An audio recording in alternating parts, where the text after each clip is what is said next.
welcome back to the Dossier Project. If you haven't yet, please like, subscribe, comment, share our content.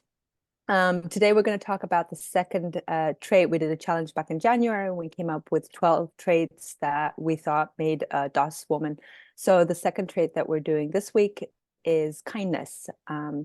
So who wants to share a little bit about kindness? What kindness? I love kindness, by the way. I just want to share, it's one of those things, you see on social media, you see little video clips of people doing kind things, to strangers, to animals, to other things. And it's such a moving characteristic, human characteristic, both receiving kindness from someone as well as giving kindness. So I think this is a very beautiful trait that we DOS try to build and foster. And so who wants to share a little bit about kindness? I can start. I think it's one of my favorites, honestly. Like one of my favorite quotes is also, in a world where you can be anything, be kind. And I think it's just, imagine a world where people actually were kind to each other, and just, it's even just like that random act of kindness, completely surprising, nothing in return, no expectations. And I think, I try just to do at least a conscious awareness of just something very simple. Like it could be even just holding open the door for somebody, or driving around. I'm in like Jersey City, bad traffic, just letting in somebody, and that's trying to merge. Whereas typically most everyone's like not, we have signs in Jersey that say, don't be a Grinch, let them merge, literally. So that's the kind of usual behavior. But one of the other things too, it's like, it's easy to do when you're feel good and stuff, and it's harder to do when you're angry with somebody. Maybe someone's doing something that, is against you, and you really want to punish them instead, just try to, return, or someone's mean. Like I remember I posted something on Facebook and someone said, why don't you just shut up, or when no one cares, or whatever, or something like that. And I was just like, okay, take a deep breath, do not engage, do not, fight tit for tat, just like, okay, have a great day, just instead, so I think that's where it's more challenging.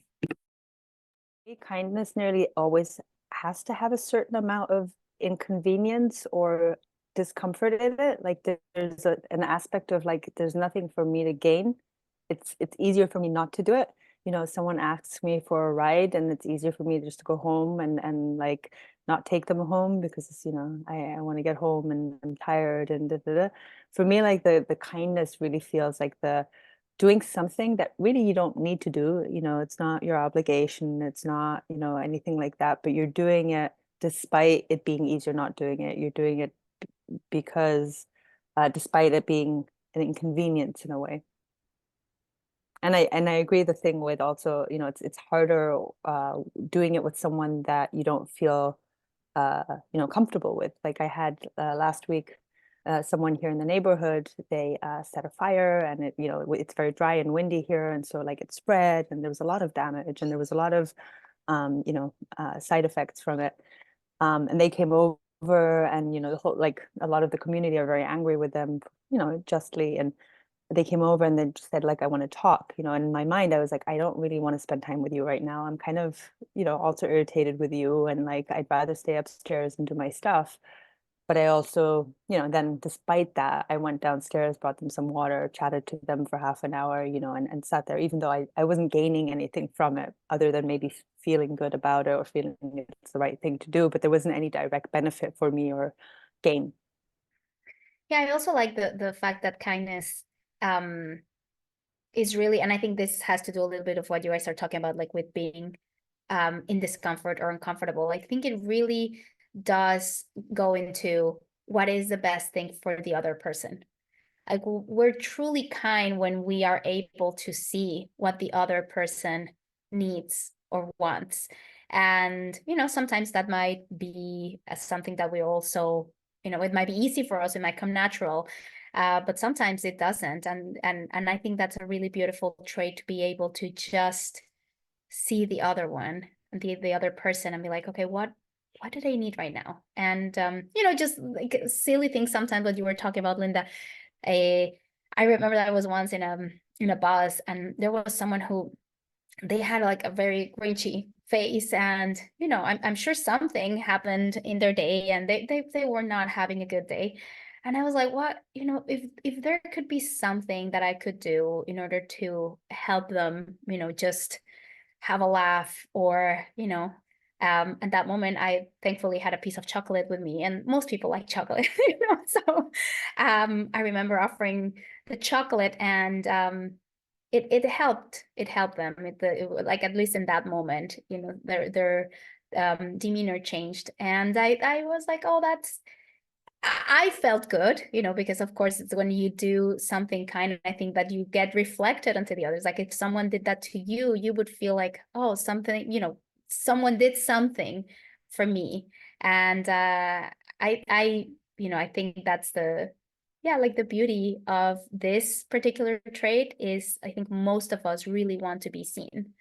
Most of us really want to feel like someone is really looking at us. So yeah, I think that's a beautiful, beautiful trait too. I always like to break down like what something is, the definition or whatnot. And with kindness, I was thinking about, well, like, what does it take for a person to be kind? And any parent out there, I'm sure you can relate, like, how do you teach this like inherently selfish little person how to be kind? And what it does require, I believe, is an awareness of other. And then further than that, trying to consider, what does, I like how you put it, Angie, what does this other person need? So, how that it's a civilized ability to be able to put yourself in another person's shoes, consider other, this type of thing. We live in a world of anarchy otherwise, if we're all just out for number one. Like, there's actually a very good rationale for being kind besides it, being warm and fuzzy and like blah blah. Like, it actually I think is a more civilized way of being, and the whole world is truly better if we are all kind and consider others. The act can look very same. Someone asks me for a ride, and I say yes, and either I say yes, and if I have like a resentment or an anger or like a suffering or something in it, that doesn't feel like kindness anymore. Now it's obligation. Now it's your rules. Now it's like some kind of other thing. Like, I think, the act of kindness is when there is a certain love and like a certain surrender in the thing, although it's inconvenient, although it's difficult, like not difficult, but like although it's uncomfortable maybe, or like it would be easier not to do it, like I still do it because of that feeling of care and kindness and empathy and trying someone else on. So I think that's such a beautiful trait. One of the nicer human traits that we have that makes us human. And not everything that is like, you can be kind and try to be kind, and then the other person may not see it as kind.